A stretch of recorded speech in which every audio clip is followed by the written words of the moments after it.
ஹாய்ங்க, வாழ்க வளமுடன்.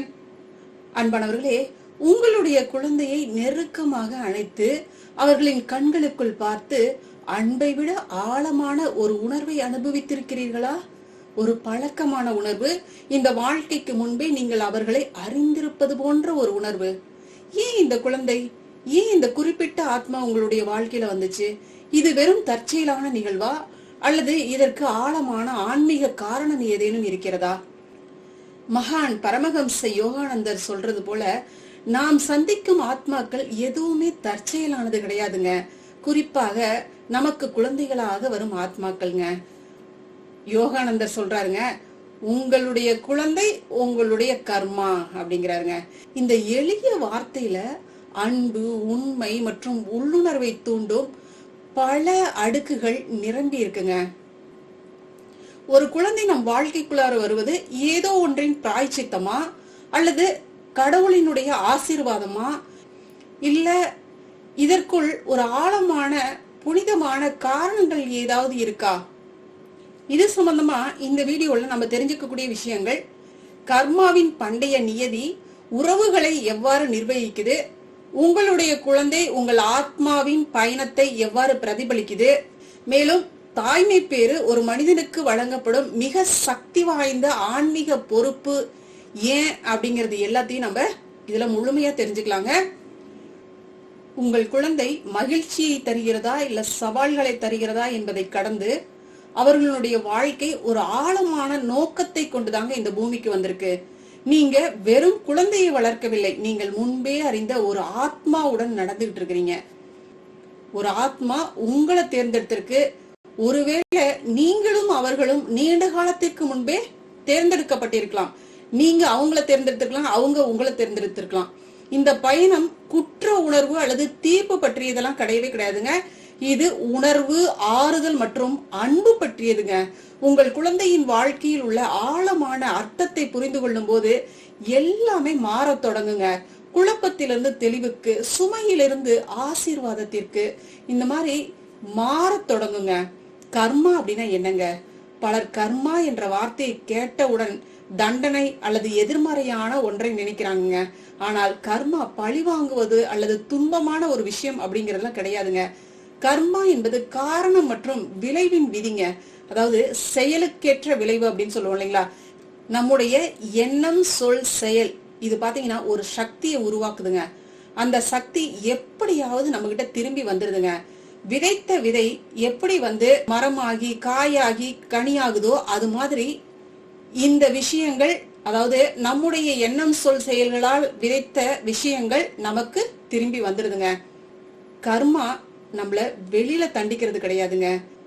யோகானந்தர் சொல்வது போல, கர்மா என்பது உங்களுடைய கடந்த கால செயல்களின் விளைவுப்பா. இது உங்கள் ஆத்மா உங்களுக்கு கற்பிக்கும் பாடம் அப்படிங்கிறாருங்க.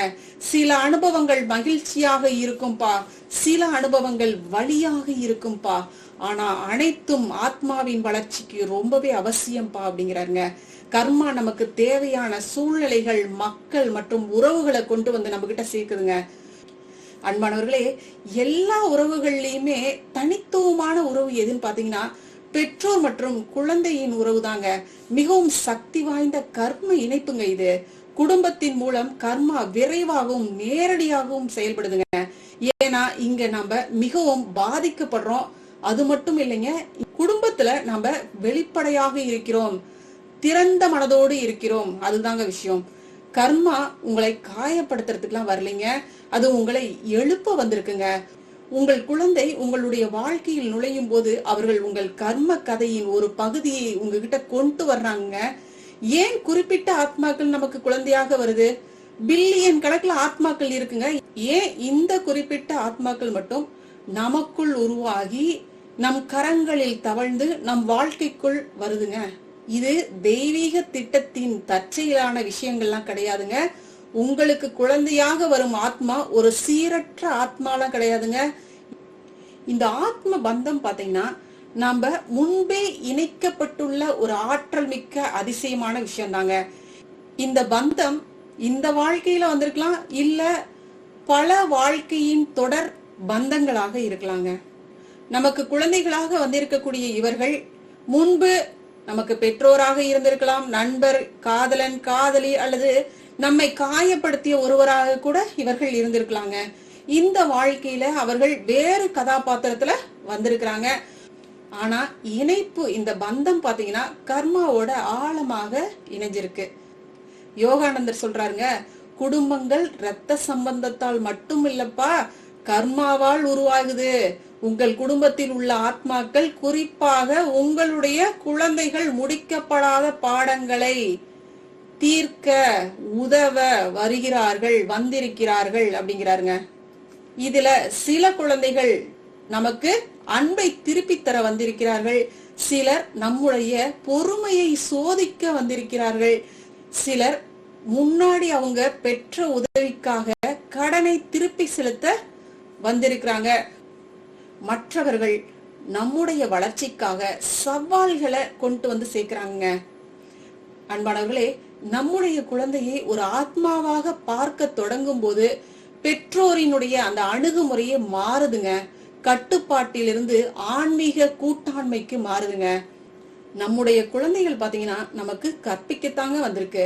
பெரும்பாலான நேரங்கள்ல நம்மெல்லாம் நினைச்சிட்டு இருக்கிறோம், நம்ம தான் குழந்தைகளுக்கு கற்பிப்பதற்காக இங்க பிறப்பெடுத்திருக்கோம் அப்படின்ட்டு.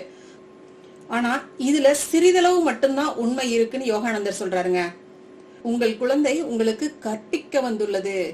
தாய்மை பேரு அப்படிங்கிறது ஒரு தூய பரிமாற்றம். இந்த இரண்டு ஆத்மாக்களுக்கு இடையே இருக்கக்கூடிய அந்த தூய பரிமாற்றம். உங்கள் குழந்தை உங்கள் வாழ்க்கையில் கொண்டு வரும் குணங்கள், அவர்களின் குற்றமற்ற தன்மை, பிடிவாதம், படைப்பாற்றல் அல்லது சவால்கள் உங்களுக்குள் ஏதோ ஒன்றை பிரதிபலிக்க கூடியதாக இருக்குங்க. அவர்கள் உங்கள் கடந்த கால செயல்கள், உள்ள இருக்கக்கூடிய அந்த உள் வடிவங்கள் அல்லது குணப்படுத்தப்படாத காயங்களை வெளிக்காட்டுபவர்களாக இருப்பாங்க.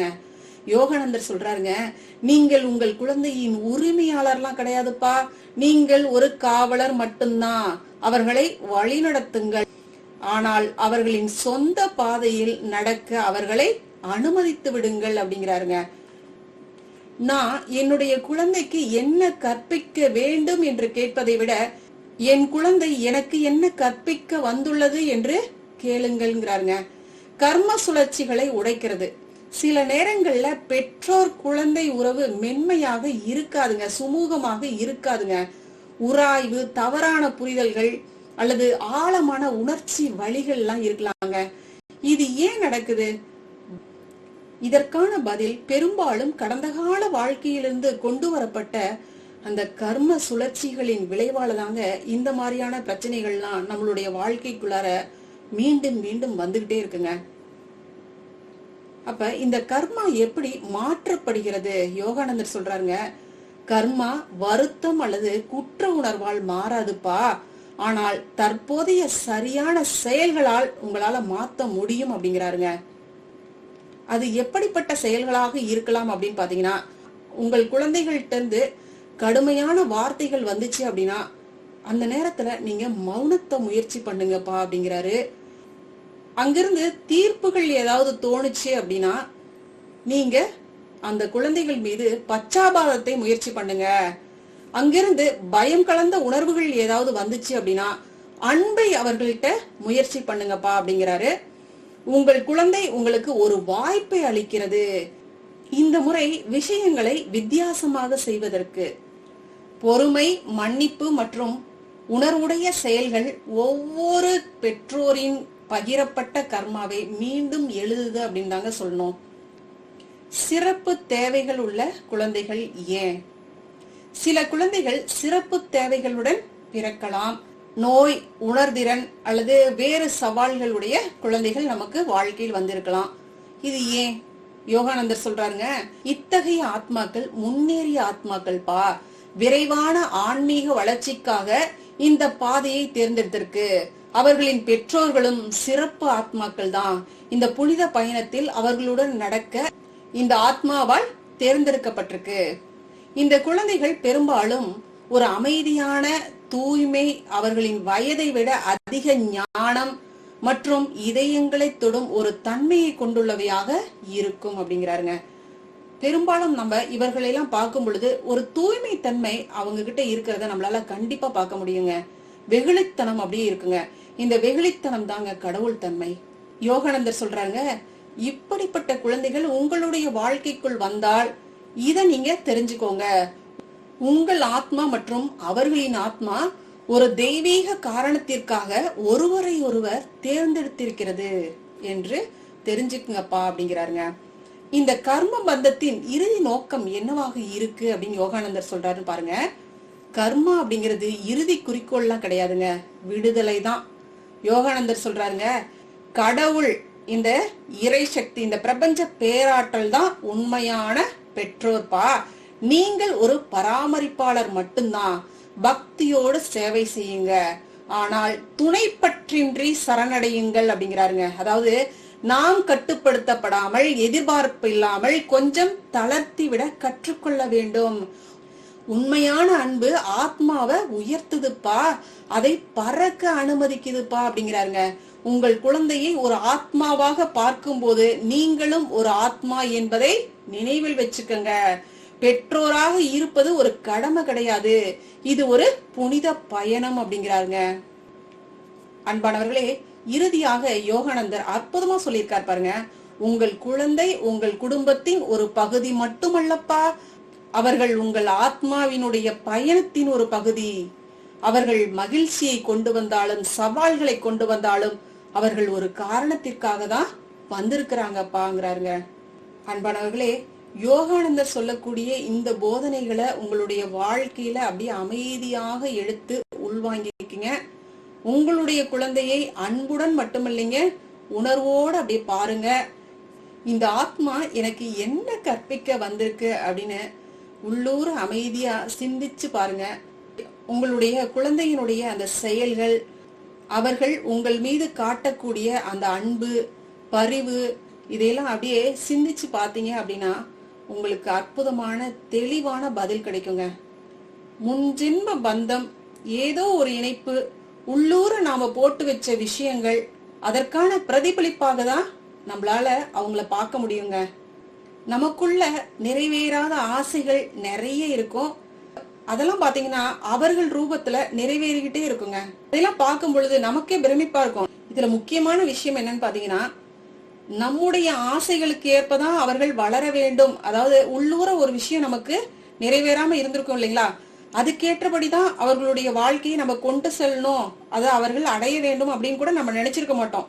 ஆனா கரெக்டா அவங்க அந்த பாதையில சூப்பரா போயிட்டு இருப்பாங்க. இதெல்லாம் இந்த ஆத்ம பந்தத்தினுடைய அற்புதமான விஷயம் தாங்க. இந்த நோக்கத்துல நீங்க ஒரு குழந்தைய மட்டும் இல்லைங்க, உங்கள் உணர்வையும் சேர்த்து தாங்க உயர்த்திக்கிட்டு இருக்கிறீங்க. இதுதாங்க நமக்கு வாழ்க்கை கொடுக்கக்கூடிய மிகப்பெரிய பரிசுங்க. அன்பானவர்களே, இப்ப உங்களுக்கு உங்களுடைய வாழ்க்கைக்குள் குழந்தையாக வந்திருக்கும் அந்த ஆத்மாவை பற்றி சரியான புரிதல் கிடைச்சிருக்கும் அப்படின்னு நம்பிக்கை இருக்குங்க. அன்பானவர்களே, நீங்க உங்களுடைய குழந்தைகள்கிட்ட எந்த மாதிரியான விஷயங்களை, அதாவது வித்தியாசமான விஷயங்கள்லாம் உணர்ந்திருப்பீங்க இல்லைங்களா, அது எப்படிப்பட்டதாக இருந்துச்சு அப்படிங்கறத நம்மளுடைய கமெண்ட்ல ஷேர் பண்ணுங்க. உங்களுடைய ஆத்மா எப்பொழுதும் வலுவாக இருக்கட்டுங்க. உங்களுடைய அன்பு உங்கள் குழந்தைகள் மீது நிபந்தனையற்றதாக இருக்கட்டுங்க. வாழ்க வளமுடன். நன்றிங்க. அருட்பேராற்றலின் அன்பு கருணையினால் நாம் அனைவரும் நல்ல உடல்நலம், நீல ஆயுள், நிறை செல்வம், உயர் புகழ், மெய் ஞானத்தோடு நல்லதொரு வாழ்க்கையை நலமுடனும் வளமுடனும் ஓங்கி வாழ்வோம். வாழ்க வளமுடன். வாழ்க வளமுடன். நன்றி.